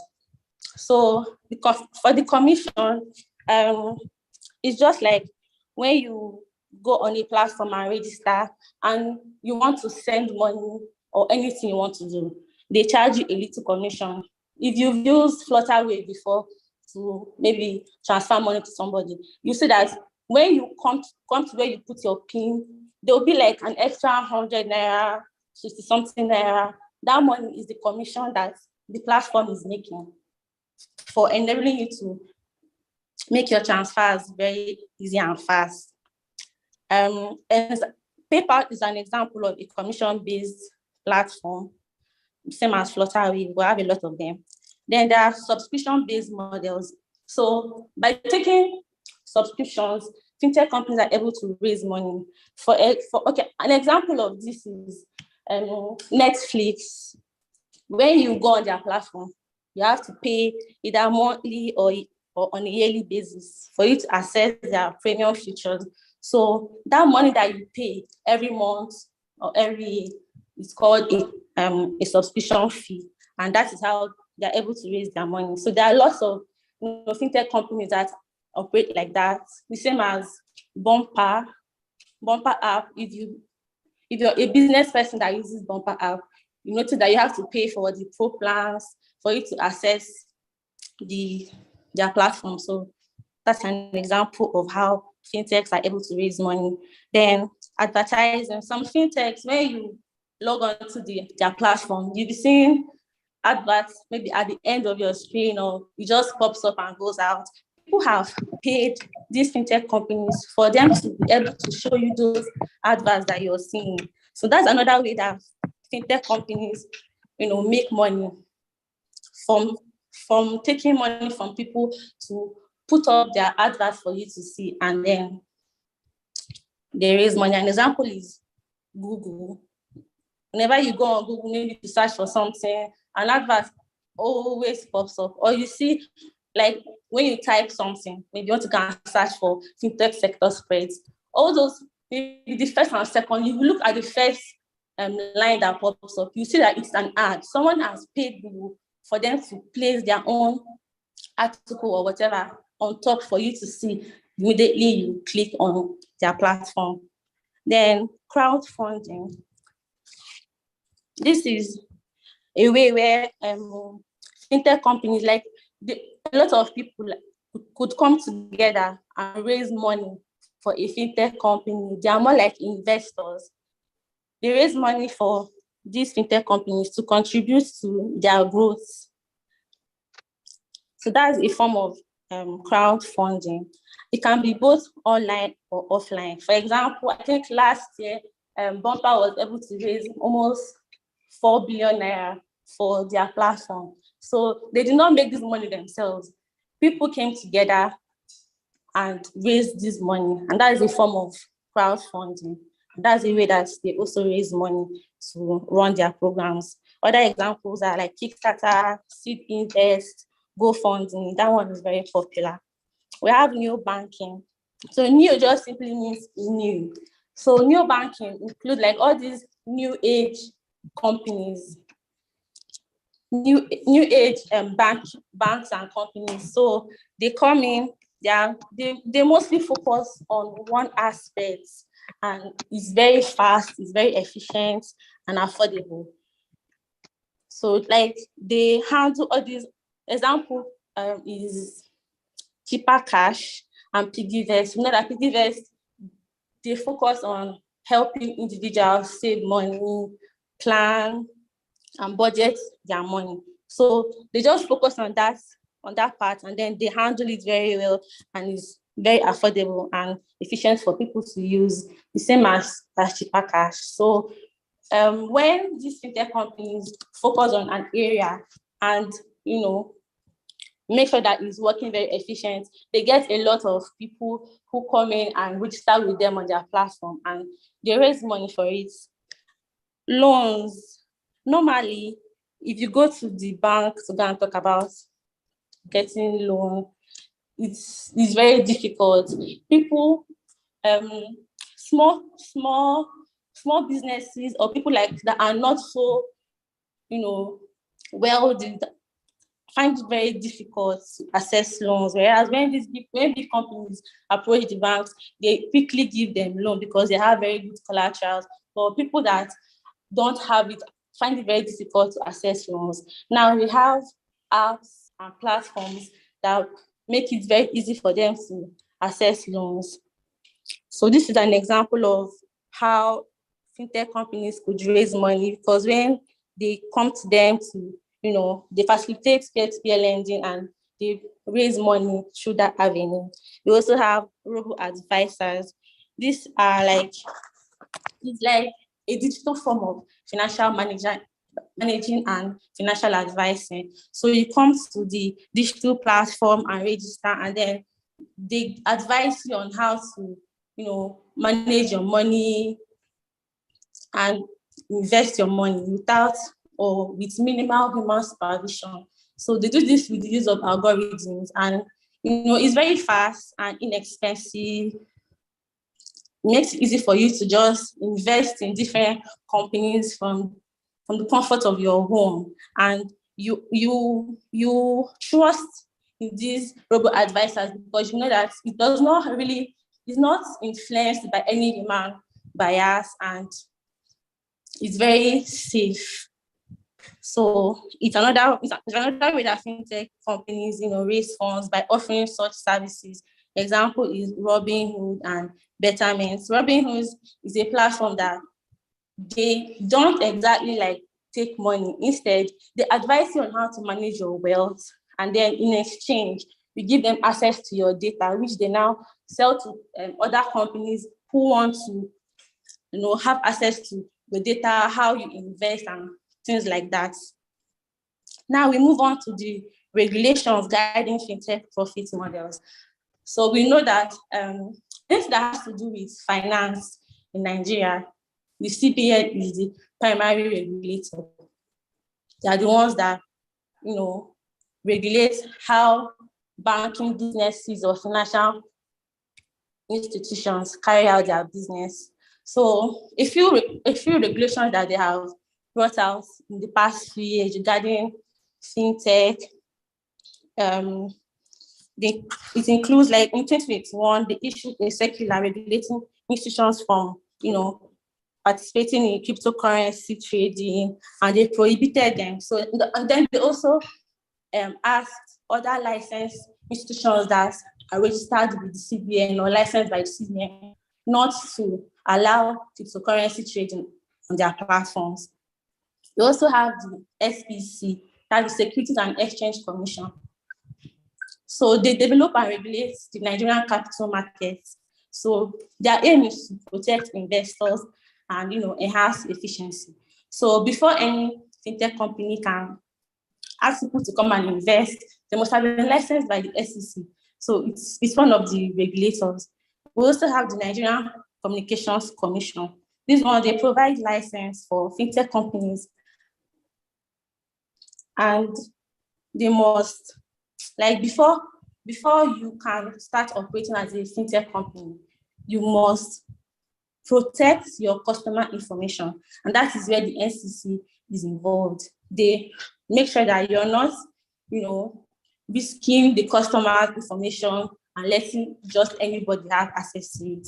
We have the FCCPA, that's the Federal Competition and Consumer Protection Commission agency and commission as well. So they provide regulation to protect the consumer. So if you are using a platform, you pay for it and you're not getting what you paid for, you can actually report to the FCCPC and they will get involved. So these are the few regulators that are guiding the fintech profit models. Right now, the CBN has not really brought out any specific regulations for fintech, but we have the Startup Act of 2021, and I feel like the next few years they're going to bring out more regulations to target different sectors in the fintech space. Thank you. Thank you very much, Omenuko Stella, for that comprehensive presentation on behalf of your group. I think our mentors will be given the opportunity to comment on that as we also take the questions because of time. So I'll be reading out the question. I think our moderator left the question on the chat box before she leaves. So she had to leave. She has something to do by 3:30. So I'll just continue on behalf of her. So I'll be taking the question like this. The first question will go to Miriam Hassan and Ms. Damilola Akinayojo. So in what ways can open banking benefit or improve fintech business models? That's question number one. Miriam Hassan can go first. Okay, can you hear me? No, we can't hear you. No, we can't hear you.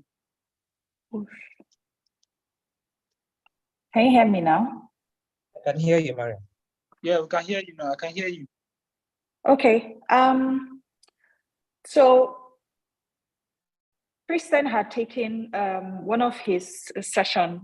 What he spoke about was, open banking, where he talked about the payment initiation service, where the likes of Revolut and Lloyds Bank, Monzo, where you're able to pay directly from your bank accounts. And you also have the AIS, where you can fintechs can leverage on to be able to pull information, which would sort of help for seamless onboarding, of users. So that's one very good example of how fintechs can benefit and also improve their business model, right? So if you're leveraging on the payments initiation service and the accounts initiation service, which is AIS, that would sort of help enhance any of the 6 to 10 business models that we have spoken on and elaborated on today. So it just sort of helps for interoperability of systems, for easy and seamless onboarding, exchange of KYB or KYC information, and it also aids, payments, ease of payments, between the businesses that are providing this service and the customers that are also leveraging this different business fintech models. So that's how I would say open banking, would help improve fintech business models. Okay, thank you very much. I'll also call on Ms. Damilola. So I know she took some of these questions when she was giving her presentation, so she can still contribute on that answer. Okay, thank you very much. Sorry if you hear some noises, I have to rush out for something. So I think for me, one of the ways that I think open banking would, promote any of the fintech business models that we have discussed either here or just generally is.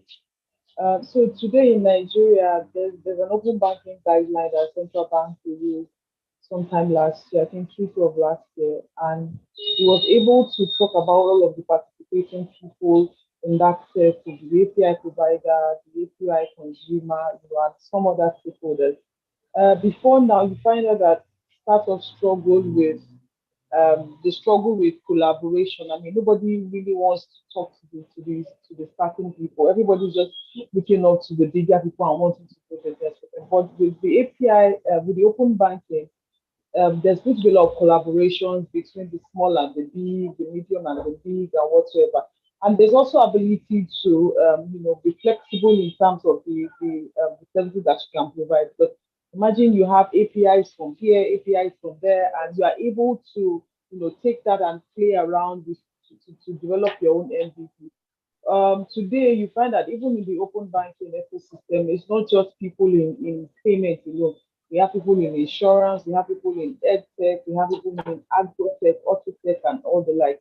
So this is a very good time for anyone who is starting a fintech at this time, because you have a wide range of options to pick your API resource from, to build your MVP and go to market. All right, thank you very much, Ma. I'll be taking the next question, and the next question is for Ms. Nowazi. I don't know if she's still on the call with us. Crowdfunding, as it predates the word itself, it is essentially a way of raising money by giving up smaller monetary contributions for a large number of contributors. Can you buttress on the two models for crowdfunding litigation financing? That question is for Ms. Nowazi, if she's on the call.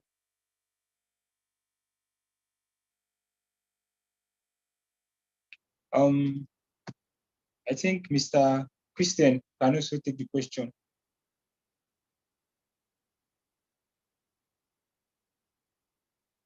Sorry, yeah, I'm still here. Sorry, could you repeat that particular question? Let me just crowdfunding. Is crowdfunding, as it predates the word itself. It is potentially a way of raising money by giving up smaller monetary contributions for a large number of contributors. Can you buttress on the two models of crowdfunding litigation financing? Yeah, I guess that's a really good question, but I'm not really like a specialist in like litigation and the law side of stuff. So if I could potentially pass that on to one of the other mentors, that would be great. Okay. I think if Miss Damilola can help us out.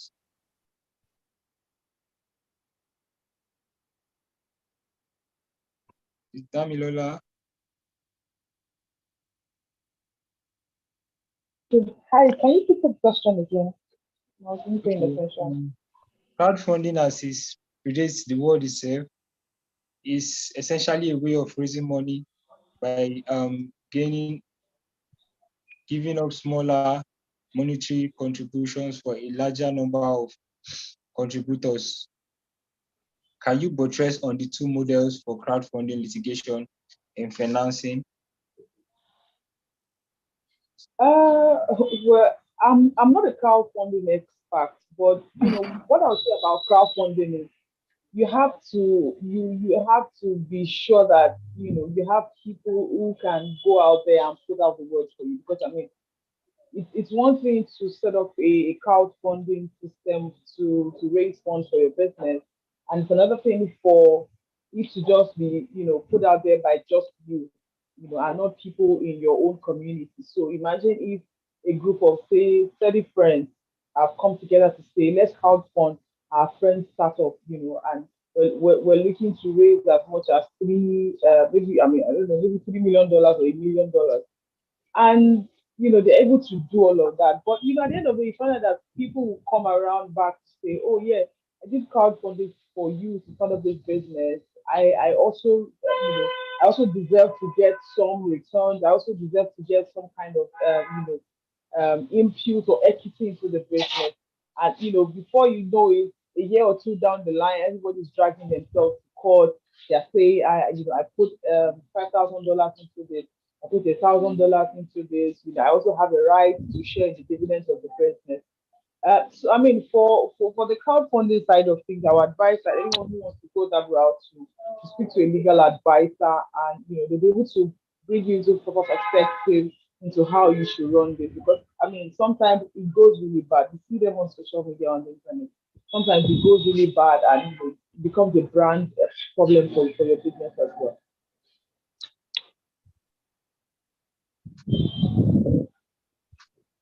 Thank you very much, Ma. Moderator, can I quickly add to that, if you don't mind? Yes. Thank you very much. Because from my own end too, I'm not a legal expert, and when I saw the questions, it was one of the questions that kind of picked my interest. Which one is crowdfunding litigation again?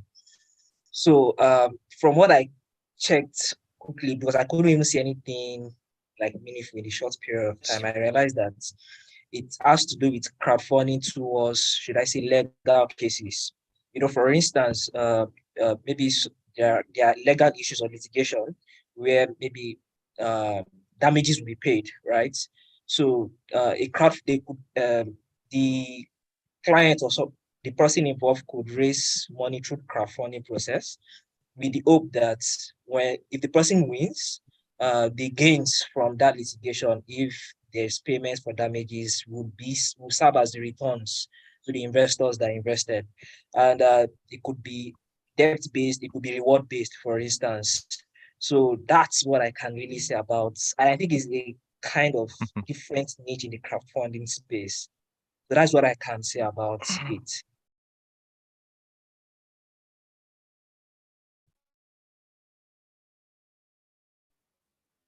Thank you very much, sir. I'll be taking the next question. I think the next question is for you, sir. So you just hold up when I read it. There are a number of issues bedeviling the fintech sector in Nigeria. Report shows that issues like failed transaction, delayed verification exercises, mitigated integrity concern, fraud, breach of data, breach of regulations, and the list is relatively long. Can you explain the necessity for the dedicated in-house team and vast external counsel in a fintech company? Okay, so when it comes to, so I hope you get that question. I think I did, yes. So when it comes to intermittent failures in terms of transfers, data breaches, and should I say cyber security as well. And I think it's something that is peculiar to should I say all kinds of technology-based businesses, which includes fintech. And because of this, I think one way to go about this is, number one, there are already, should I say, there are compliance and processes in place. For instance, for data protection, we have the NDPR by NITDA that all companies that in one way or the other store data should comply with. And to get these compliance certificates from NITDA, you need to go through some processes. So this is one way. Another one is PCI DSS, and so many of them like that. So one way fintechs can overcome all this is to comply with some of these standards, right? Then secondly is at times for fintechs that I'm aware of, there's still this partnership between fintechs and banks, and they are largely leveraging the should I say, infrastructure of partner bank. And currently what we're experiencing in Nigeria because of the cash squeeze, right? We can see that the bank infrastructure has been stretched. Hence, we are having more intermittent failures in transfers and the likes. So at times, some of these things are not in the control of the fintechs, which we know that they are more agile, the better technology, infrastructure, but because of the leverage on third-party infrastructure. So they fall prey to these issues as well. And another thing is that I noticed that at times complying with some of these things, should I say, these standards would be very expensive for fintechs to take up. So they end up, should I say, they end up maybe trying to do the minimum, the barest minimum in terms of compliance, which could be detrimental. So I think one way is for maybe the regulatory bodies or the institutions in question can come to a middle point to help this fintech. They get to, one, comply with these things and not necessarily, not necessarily compromising on the standards, right, while meeting these processes. I think I will leave it there. Okay, I think Mr. Christian can also take that question. Mr. Christian, please, if you don't get the question, I can read it. Yeah, sure. Could you repeat that one? Okay. The question is actually to can you explain the necessity for a dedicated in-house team and vast external counsel in a fintech company in Nigeria? But before the question, there were also some quotes that there are a number of issues bedeviling the fintech sector in Nigeria. Report shows that issues like failed transaction, delayed verification exercises, integrity concern, fraud, breach of data, breach of regulation, and the list can go on. So can you explain the necessity for that dictated in-house team and vast external counsel in a fintech company? That's I'll try my best because it's quite an extensive question. But I guess through my background in terms of working in open banking, and I know you touched upon this quite briefly as well in terms of looking at particular areas of, let's say, data components as well. Now, naturally speaking, within this area of like fintech, right? So as before mentioned, you have these AISPs and you've got these PISPs. Now, differential regions and differential kind of particular subsectors within fintech have different regulations that tie into litigation, right? Now, in terms of some of my experiences and what I've actually been able to see from a West perspective, and obviously predominantly within across Europe, and what we're currently seeing is a rise in particular, let's say, trends and regulation pertaining to PSD2. So PSD2 ties into open banking, and PSD2 is ultimately the Payment Service Directive 2, which is essentially brought about after the 2008 financial crash to essentially adopt and grow the level of competition within and across Europe and the UK, and also to ensure that customer data and customer transaction reference open data and aggregated data is given to the customer altogether. And I guess that's passed on through the banks, through the fintechs, by sharing some of the key APIs. Now, a large component of this I guess, regulation lies within this component of security, right? So to what extent do particular customers have control of their data? So I guess if we can potentially liken it to the hospital industry, you have your hospital data, and who is in control of that data? Is it the hospital? Is it the doctors? Or is it yourself, because it's in relation to yourself, right? And I guess that ties into the financial services space as well, because open banking in PSD2, it's obviously a large proportion of that transactional data lies with you, and it's kind of like looking at the security component as to who actually owns that particular data set. And I guess that ties us into the litigation and having in-house and external counsel to be able to guide you in regards to working towards that quest. And I guess last but not least as well, in terms of touching upon that element of the counsel, whether that be internally or externally, banks and traditional banks and incumbent banks, and what they're currently doing at the moment is looking at particular models in terms of a buy model, a partner model, or a buy model, as well as looking at ways in which they can actually build as well.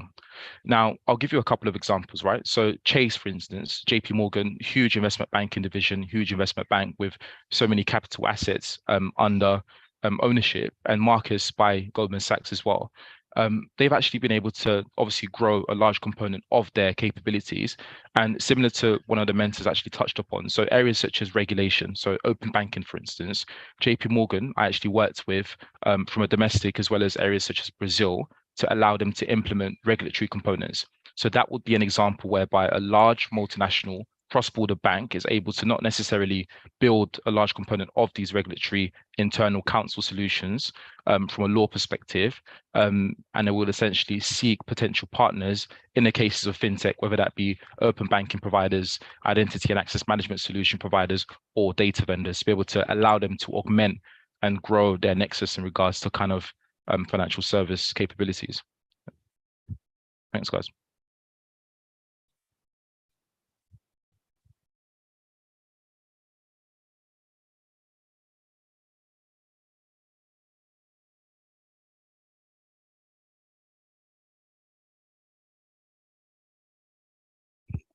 I don't think we can hear you.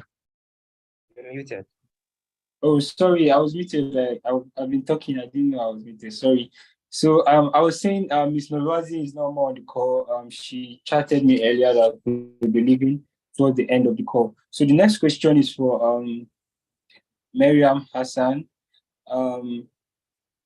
As a fintech lawyer who is still a beginner in the industry, what model do you advise that the lawyer should have a grasp of legal knowledge on first? Like, what model do you advise the person to go on first before moving to others?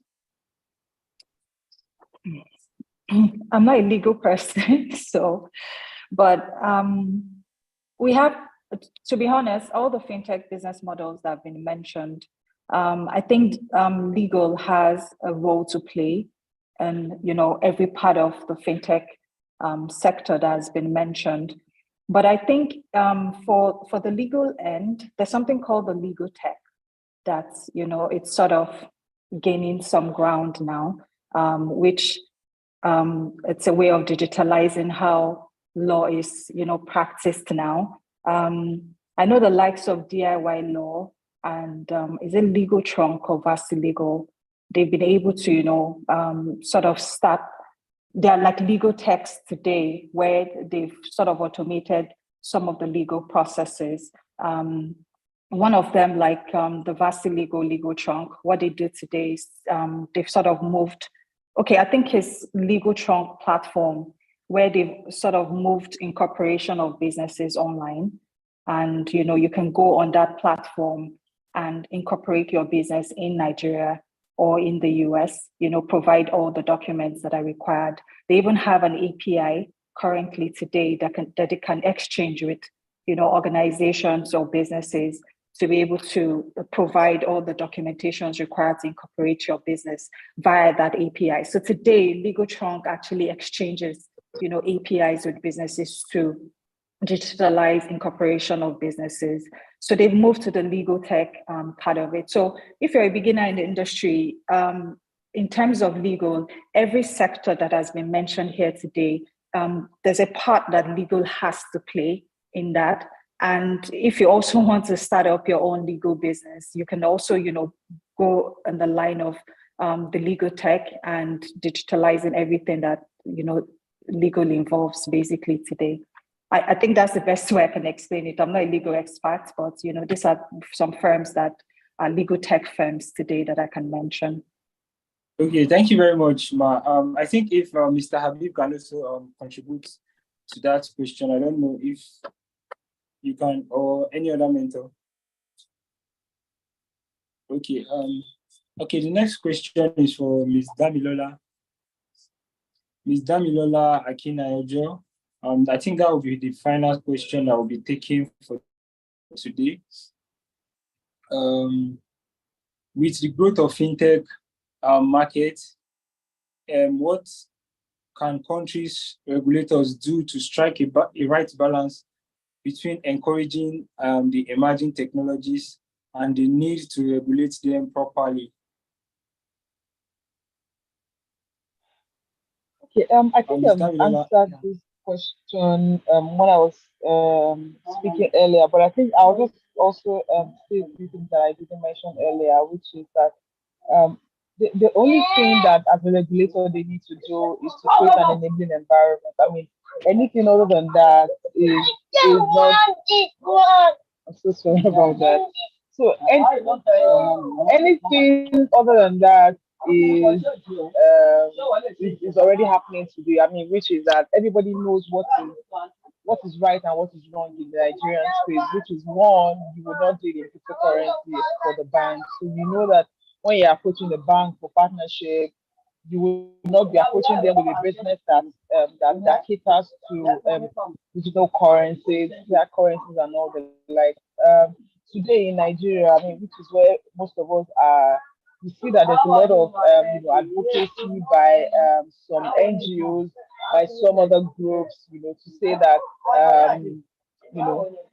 let's have this business in the pipeline for, say, what's it called, license categorization and all of that, which CBN has promised that they are doing at the moment. So, I mean, I think CBN is at this time they are pretty much aligned, because I mean they think that there's nowhere these businesses are going to. They are come to stay, and they even see as much as how they have catered to the populace. I saw a post on LinkedIn, I think yesterday, and this person was saying, I mean, imagine if in Nigeria today there was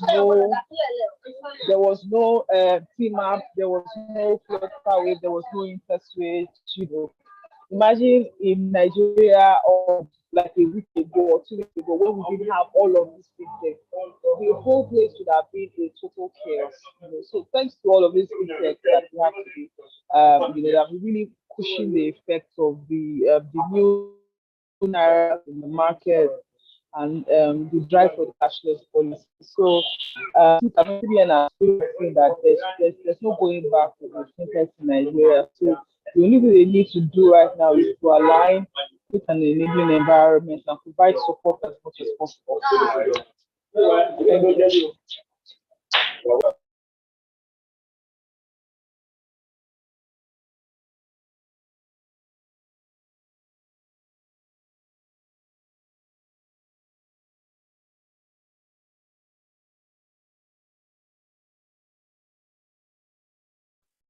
You're muted. In case you're speaking. I'm sorry. Okay, I was saying the question. Thank you very much, Ms. Damilola, and also the question was for the every mentor on the call. So Mr. Habib can go first with answering that same question. I can repeat the question if. You mean the regulator? The question on the regulatory body. Yes. Like okay. What should? Okay, so I think I mentioned this while I was giving my initial talk, right? And I think the regulatory bodies are now more receptive to what is happening in the industry. They are beginning to listen to the players. I remember that there was a conference last year, where the CBN, for instance, for digital banks or for most fintechs, right, I think one representative from the CBN said they are not looking to issue new licenses to the fintechs. That any fintech that wants to play in the space should go get maybe a microfinance license, banking license, and the rest. But I think that is beginning to change with the new regulatory sandbox that the CBN just launched. I think they are beginning to be more open and see how they can, bring in more fintechs with innovative ideas, and maybe from there we'll see the kind of licenses that they will be dishing out in the foreseeable future.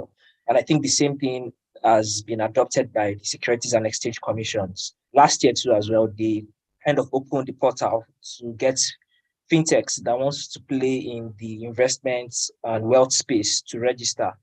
I know they also have a regulatory sandbox, but they call it a different name that I can't really remember. So I think the future is bright from the regulators' point of view, and if they continue on this path, I think beyond the sky is the limit for the fintech industry in Nigeria. Thank you very much, sir. I think Ms. Miriam can also take the question.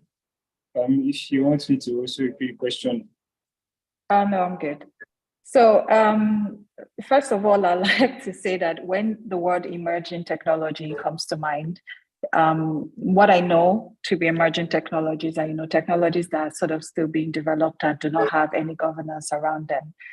Technology ranging from artificial intelligence, self-driving cars, which is autonomous vehicles, Internet of Things, health tech, which is probably still coming up. And emerging technologies in that light can also be categorized into different areas. So what is called emerging technology in a developing country it's not an emerging technology, it's already an established technology in a developed country. So some of these fintech sectors that we've sort of mentioned, they're already sort of developed in some developed countries. I know they're no longer called emerging technologies, and they already have governance, around how this technology operates. But, since Nigeria is the case study, some of them are still, being looked as technology that we're still trying to adopt and understand. I mean, in order to get the best out of these technologies, you need, the regulators to sort of understand how the technology works.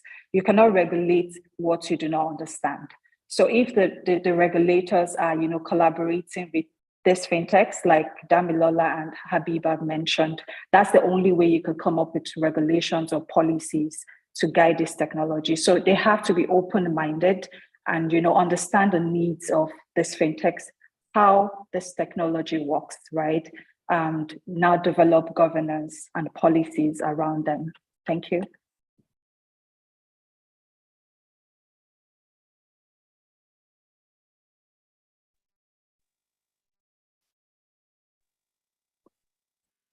Hello? Thank you very much, Miriam. Are you done, ma? My network was shaking. I didn't know if... Oh, yes, I am. I'm done. Can you hear me? Yes. Okay, thank you very much. So I'll also be asking the question to Christian, Mr. Christian. Yeah, awesome. Thank you very much. I feel as if like a lot of the stuff that some of the mentors have actually covered covers like a vast proportion of it. So I'll touch upon like a couple of bits that I've actually noted within the payment space more specifically. So I guess when we're looking at kind of like the fintech companies and regulation in regards to some of these companies as a whole, naturally we're seeing a growth in, let's say, fintech models in terms of obviously people are able to provide account solutions, but also payment solutions, is actually in tandem with the growth of regulation, right?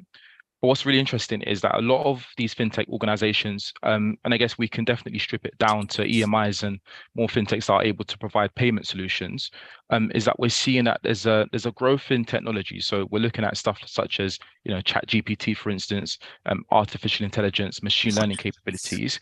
All of these surges and growth in technology capabilities from these fintech providers definitely poses a threat to financial regulators. So whether that be national competent authorities, central banks, or banking authorities. And just the final piece here, within Europe, more specifically, the growth in regulation has been driven by APP fraud. Okay, a couple of the mentors might actually be aware of this.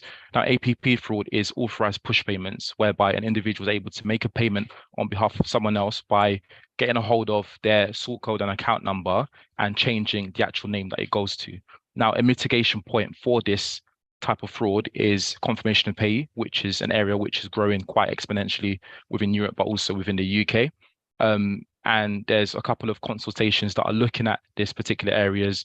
If we are looking at areas such as open banking, but also areas such as, Saudi Arabia or Nigeria, who are looking to grow some of their CBDCs capabilities. And obviously CBDCs are based and built on the rails of open banking. So that's some of the areas that the industry is ultimately looking at the moment. Thank you.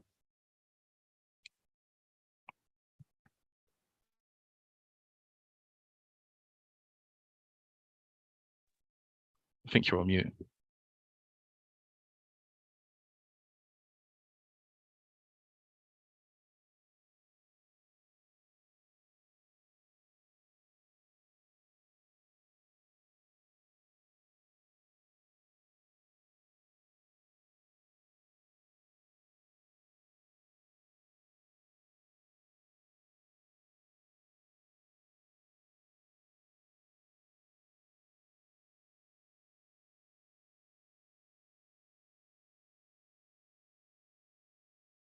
Hello? Sorry, my network went off, so I just came back now. I'm so sorry. I was literally out of the call, so my network just came back up now. I think, sir, are you done? Were you done with the question? Yeah, all done, all good. Thank you. Can you hear me?